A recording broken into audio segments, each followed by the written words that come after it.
오늘 함께 나눌 말씀은 고린도후서 2장의 말씀입니다.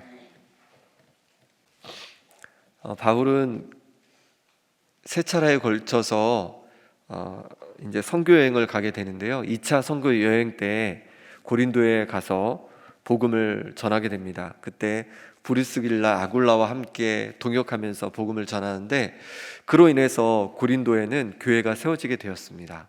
고린도 교회가 세워지게 된 것이에요. 바울은 1차, 2차, 3차 여행을 다니면서 여러 교회들을 세웠기 때문에 고린도 교회에 계속 머물러 있을 수는 없었습니다. 하지만 그렇다고 해서 고린도 교회와 연을 끊은 것이 아니라 계속해서 고린도 교회의 상황들을 살폈고, 때로 편지를 보내서 그들을 권면하기도 하고 그들을 돌보기도 했습니다. 우리가 살펴보았던 고린도 전서가 바로 그것이죠. 고린도 교회에 있는 여러 문제들을 편지를 써서 자세히 그들에게 안내해주고 하나님 안에, 주님 안에 거하도록 그들을 도왔던 것입니다. 그런데 고린도 교회에 유대로부터 올라온 그리스도인들, 그러니까 유대 그리스도인들이 바울의 가르침에 뭔가 문제가 있는 것처럼 말하기 시작하는 겁니다. 그러면서 바울의 사도권을 의심하도록 만드는 거예요.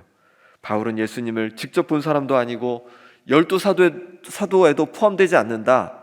뭔가 꿍꿍이가 있어서 너희에게 복음을 전한 거고 너희와 계속 연을 맺고 있는 거다. 이렇게 이간질하는 사람들이 들어오게 된 겁니다. 이로 인해서 고린도 교회 성도들이 흔들리게 되었고 바울을 대적하게 이르렀습니다. 바울은 자신이 목숨 걸고 세운 교회인데 그 성도들이 자신을 배척하는 것을 경험하면서 너무도 마음이 아팠습니다. 그 아픈 마음으로 고린도 교회를 향해서 마음을 그냥 닫아버릴 수도 있었을 겁니다. 이제 상관하지 않고 그래, 그럼 너희 좋을 대로 너희 마음껏 신앙생활 해봐라. 나는 이제 너희와 연을 끊겠다. 이렇게 마음을 먹을 수도 있을 것 같아요. 왜냐하면 너무 속상하잖아요.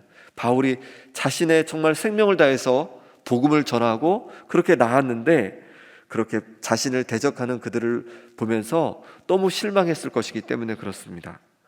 하지만 바울은 그렇게 하지 않았습니다.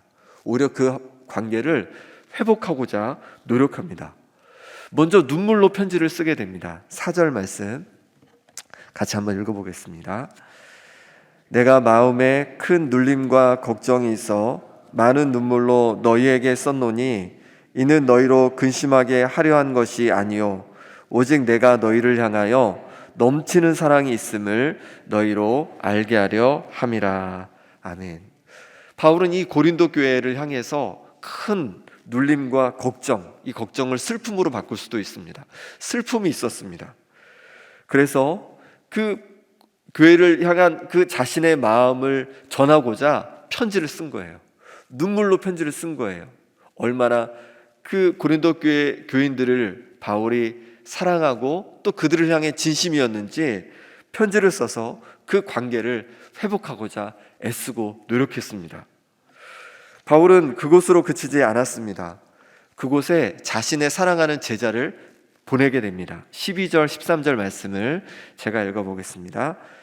내가 그리스도의 복음을 위하여 드로아의 이름에 주 안에서 문이 내게 열렸으되 내가 내 형제 디도를 만나지 못하므로 내 심령이 편하지 못하여 그들을 작별하고 마게도냐로 갔노라. 아멘. 디도를 고린도 교회에 보낸 거예요. 그래서 바울은 이 디도가 자신의 마음을 잘 전달해주고 고린도 교회가 회복되었다는 얘기를 듣고 싶었던 거예요. 그래서 드로아에 머물고 있는데, 복음을 전하면서 머물고 있는데 이 디도가 오질 않는 거예요. 마침 드로아의 복음의 문이 열렸습니다. 복음이 막 증거되기 시작했습니다. 하지만 바울은 그것을 접고 바다를 건너 마게도냐로 가게 됩니다. 바울이 복음 전하는 것을 얼마나 중요하게 여겼습니까? 하지만 그것보다도 더 중요하게 여긴 것이 바로 이 고린도 교회와의 관계 회복이었습니다. 그래서 복음 전하는 것을 잠시 미루고 마게도냐로 건너가서 디도를 만나고자 했던 것입니다. 우리도 인간관계 속에서 갈등이 생길 때 회복하고자 하는 노력이 필요합니다.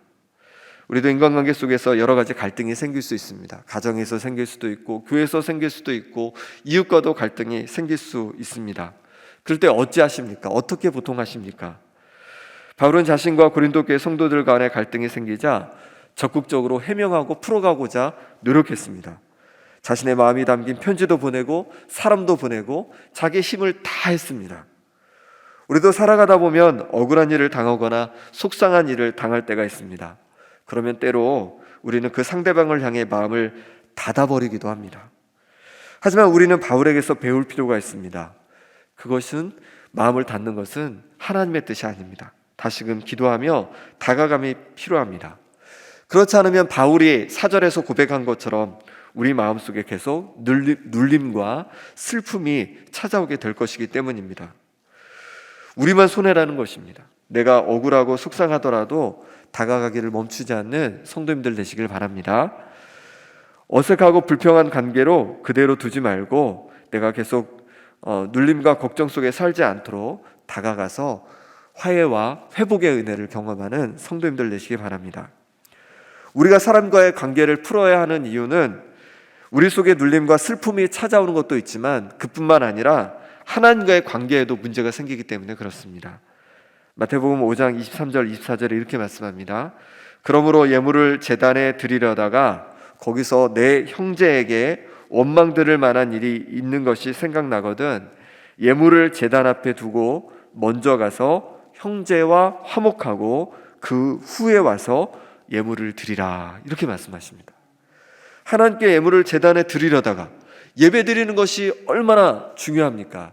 그런데 형제와의 그 갈등과 문제가 생각나거든 그걸 먼저 해결해라, 이렇게 말씀하시는 겁니다. 사람과 화목하지 않으면 하나님께 제대로 예배할 수도 없다는 것입니다. 성도님들도 경험해 보지 않으셨습니까?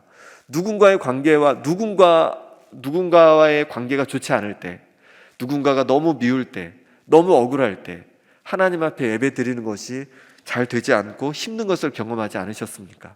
찬양도 잘 안 되고 기도도 잘 안 되고 말씀도 잘 안 들려지고 때로 교회도 가기 싫고 그런 마음이 들 때가 있지 않습니까? 그러니 우리는 사람과의 관계에 어려움이 생길 때 그것을 회피하는 것이 아니라 그 사람에게 다가가려는 노력이 필요합니다. 그것이 우리에게 유익하기 때문에 그렇습니다. 바울은 자신과 교회의 회복뿐만 아니라 고린도 교회 안에 그 관계 회복을 위해서도 애쓰고 노력하게 됩니다. 그 키는 무엇이냐면 바로 용서였습니다. 마게도냐에서 디도를 드디어 바울은 만나게 되었습니다. 고린도 교회 교인들이 다시 바울을 향해서 마음이 열렸다는 것이 소식이었습니다. 너무 기쁜 소식이었습니다. 바울이 보낸 눈물의 편지를 읽고 고린도 교회 성도들의 마음이 회복된 것이었습니다. 바울은 이제 마게도냐에서 고린도 교회 성도들을 향해서 화해의 편지, 위로의 편지를 보내게 되는데요. 그것이 우리가 오늘 함께 읽은 바로 고린도 후서입니다.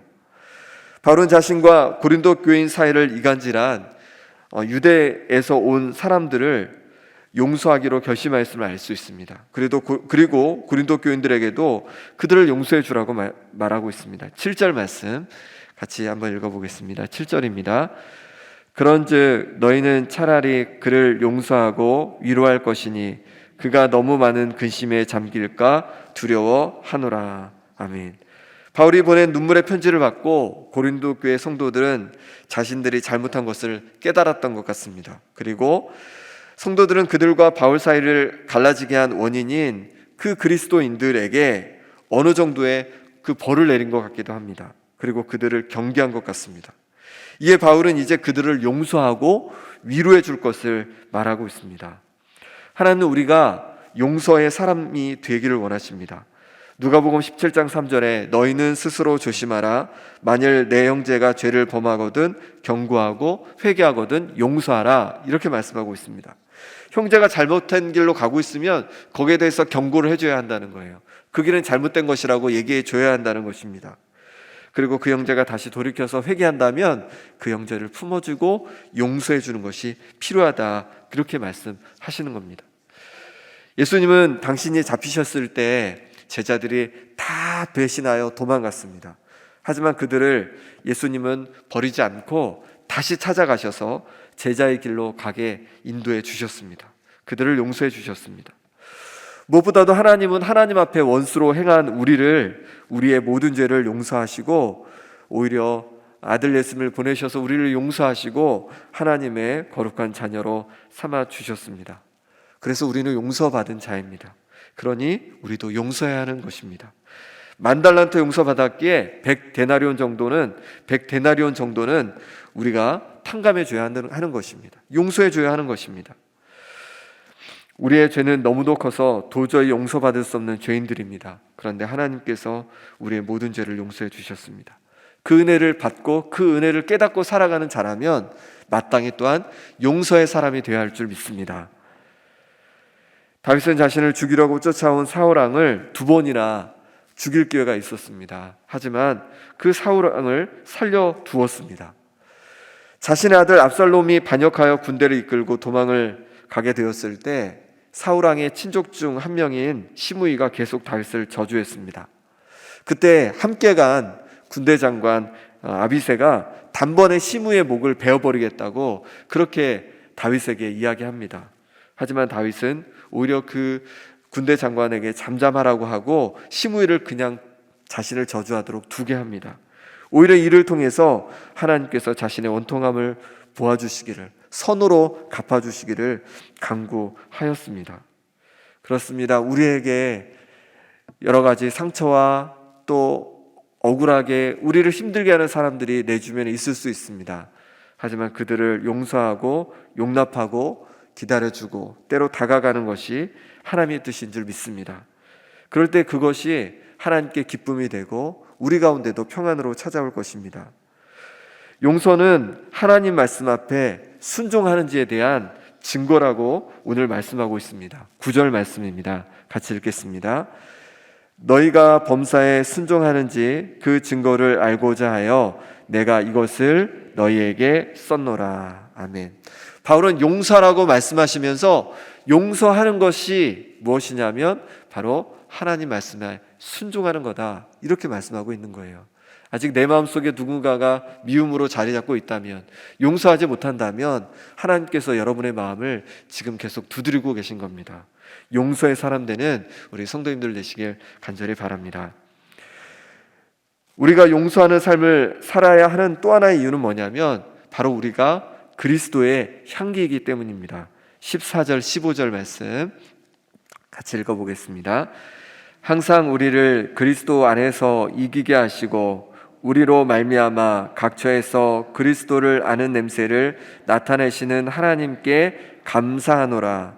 우리는 구원받는 자들에게나 망하는 자들에게나 하나님 앞에서 그리스도의 향기니. 아멘. 바울은 각처에서 그리스도를 아는 냄새를 나타내시는 하나님께 감사라라고 말씀하고 있습니다. 그러면서 구원받은 자들에게나 망하는 자들에게나 우리가 그리스도의 향기다, 이렇게 말씀합니다. 그렇습니다. 우리는 그리스도의 향기입니다. 믿는 자들에게나 믿지 않는 자들에게나 우리가 바로 그리스도의 향기인 줄 믿습니다. 우리를 통해서 누구의 냄새가 나는 거예요? 예수님의 냄새가 나는 거예요. 예수님의 향기가 우리를 통해서 나는 겁니다. 그럼 예수님의 향기는 무엇일까? 예수님의 향기는 바로 용서의, 용납의 향기인 줄 믿습니다. 자신을 내어주고 우리의 모든 죄를 짊어지시고 용서하셨던 그 예수님의 향기는 바로 우리가 누군가를 또한 미워하지 않고 용납하고 용서하는 것, 바로 그것입니다. 예수님의 향기를 낼 수 있는 우리 모든 성도님들 되시기 바랍니다. 바로 용서와 용납을 통해서, 화해를 통해서, 다가감을 통해서 예수님의 향기를 믿는 자들에게나 믿지 않는 자들에게나 널리 그 향기를 내는 우리 아름다운 또 하나님께 기쁨이 되는 성도님들 되시기를 간절히 바랍니다. 이 시간 우리 함께 기도하겠습니다. 기도하실 때 하나님 아버지, 내가 용서의 사람, 용납의 사람이 되어서 그리스도의 향기 되어 살아가게 하여 주옵소서라고 기도하겠습니다. 또 기도할 때 이제 코로나19 백신이 접종되고 있는데 안전하게 잘 모든 백신 접종이 이루어지게 도와주시고 하루빨리 코로나를 극복할 수 있도록 함께 기도해 주시기 바랍니다. 기도하겠습니다. 하나님 아버지, 우리를 그리스도의 향기라고 말씀해 주시니 감사합니다. 아버지 하나님, 예수님께서 우리를 향해서 정말로 그 용서의 향기를, 또 우리를 받아주신 그 놀라운 은혜를 베풀어 주셨던 것처럼 예수님을 닮아서 아버지 하나님, 사람들을 미워하고 원망하는 것이 아니라 용서하고 용납하는 사람 되게 하여 주옵소서. 그런 말미암아서 우리를 통해서 예수님의 향기가, 그리스도의 향기가 아버지 하나님 품어져 나올 수 있도록 인도하여 주옵소서. 믿는 자들에게나 믿지 않는 자들에게나 우리 가족들에게, 이웃들에게, 만나는 사람들에게 그리스도의 향기가 되어서 정말로 하나님을 영화롭게 해드리는 우리의 삶이 될 수 있도록 인도하여 주옵소서. 아버지 하나님, 아직 용서하지 못하고 용납하지 못한 아버지 하나님 그런 사람들이 있습니다. 하나님 아버지, 주께서 붙잡아 주셔서 우리의 마음을 움직여 주시고 만져 주셔서 다시 우리가 용서하고 아버지 하나님 사랑할 수 있는 마음 될 수 있도록 역사하여 주시옵소서. 하나님 아버지, 코로나 백신이 이제 접종 가운데 있습니다. 아버지 하나님, 차질 없이 잘 백신 접종이 이루어지게 도와주시고, 그래서 면역력도 아버지 하나님 잘 생기고 코로나를 하루빨리 극복할 수 있도록 하나님께서 도와주시고 역사하여 주옵소서. 하나님의 만지심을 구합니다. 도와주심을 구합니다. 하나님께서 역사하여 주셔서 아버지 하나님 모든 것들이 잘 이루어질 수 있도록 주여 인도하여 주옵소서. 하나님께서 기뻐하시는 우리 광양제일교회 붙잡아 주셔서 날마다 하나님께서 기뻐하신 모습으로 든든히 세워져 가기를 원합니다. 하나님 역사해 주셔서 우리를 통해서 그리스도의 향기가 되고 아버지의 기쁨이 되는 역사가 일어나게 하여 주시옵소서. 하나님 아버지, 우리를 그리스도의 향기라 말씀하시니 감사합니다. 하지만 우리의 삶이 그리스도의 향기답지 못할 때가 너무 많았습니다. 미워하고 또 원망하고 정말로 마음을 닫기도 했습니다. 하나님 아버지, 이제 용서의 사람이 되게 하시고 용납의 사람이 되게 하셔서 그리스도의 향기로 살아갈 수 있도록 역사하여 주옵소서. 코로나 백신이 접종 가운데 있습니다. 온 나라가 안전하게 잘 백신 접종이 이루어질 수 있도록 도와주시고 하루빨리 코로나를 극복하고 또 마음껏 하나님을 예비하는 은혜가 넘치게 하여 주옵소서. 예수 그리스도의 이름으로 기도드립니다. 아멘.